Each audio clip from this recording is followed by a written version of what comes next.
बालेश्वर सहर सबरामपुर स्थित टाइल बसार उदय क्लब पक्षर वार्षिक 2 दिनिया फुटबॉल टूर्नामेंट अनुष्ठित हो जाए। बालेश्वर और मयूरभंज जिलार 16टी टीम अंशग्रहण करते। रूपसार जिजु सदायुंग football club, Fakir Mohan college football club, 3x football club और फुलाड़ी केबीसी फुटबॉल क्लब फाइनाल पर्याय को उत्तीर्ण होते। शेष में फकीरमोहन कॉलेज फुटबॉल क्लब को हर रूपसार जिजु सदायुंग फुटबॉल क्लब चैंपियन होता। फाइनाल मैच पर आयोजित पुरस्कार वितरणी उत्सव में सदर विधायक तथा बीजेडी प्रार्थी स्वरूप कुमार दास मुख्य अतिथि भाव जोगदे खिलाड़ी और आयोजकों को साधुवाद जनइथिले। विभिन्न योजना माध्यम राज्य में क्रीडार विकास में मुख्यमंत्री नवीन पट्टनायक उद्यम समग्र देश में उदाहरण सृष्टि करथिबा बेले बालेश्वर में क्रीडार भित्तिभूमिर उन्नति पर बहु पदक्षेप निया श्री दास कहिथिले। तेज स्थानीय अंचलवासी दाबी मुताबक आगामी वर्षक मध्य सबरामपुर खेल पड़िया को मिनी स्टाडियम रे रूपांतरित कर से प्रतिश्रुति देते।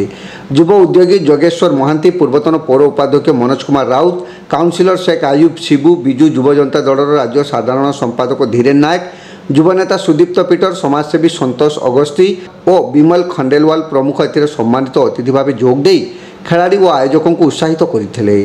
पर अतिथि मान चैंपियन रनर्स अफ दल को पुरस्कार अर्थराशि प्रदान करते। स्थानीय पूर्वतन काउंसिलर कैलाश दास कार्यक्रम परिचालना करते।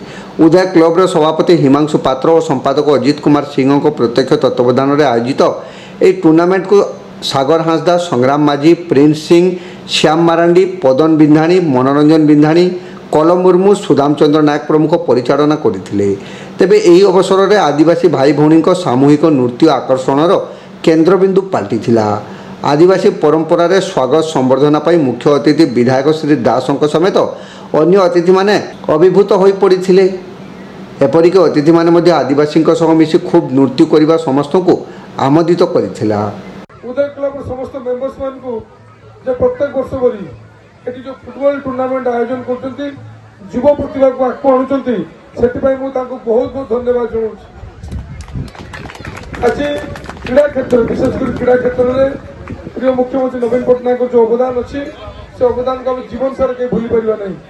विशेषकर युवपीढ़ी विषय से जो मंतव्य अच्छी जे सरकार जदि गोटे टंका भी स्पोर्ट्स खर्च कर मानिया को पड़ो जे युवपीढ़ी खर्च हो कहीं आज युवपीढ़ी मान एकत्रित कर स्पोर्ट्स गोटे बहुत बड़ माध्यम और स्पोर्ट्स द्वारा केवल आम स्वास्थ्य भल नुहे भल रहा नुहे आम भर कम्पिटेटिव स्पिरिट हम गोटे किसी कर देखार स्पृह आम भर जागृत हम।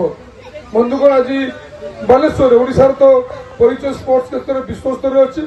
फुटबॉल कथा हो, हॉकी कथा हो, अपना रग्बी कथा हो, बैडमिंटन कथा हो, कबड्डी कथा हो, स्विमिंग कथा हो, अपना आर्चरी कथा हो, विभिन्न स्पोर्ट्स आज ओडिशा अन्य राज्य प्रति अन्य देश गोटे उदाहरण सारी जो भुवनेश्वर आप कलिंग स्टेडियम जो हाई परफॉर्मेंस सेंटर अच्छी सेठी सारा भारत वर्ष नुहे सारा पृथ्वी जो बुलाया देखा कहते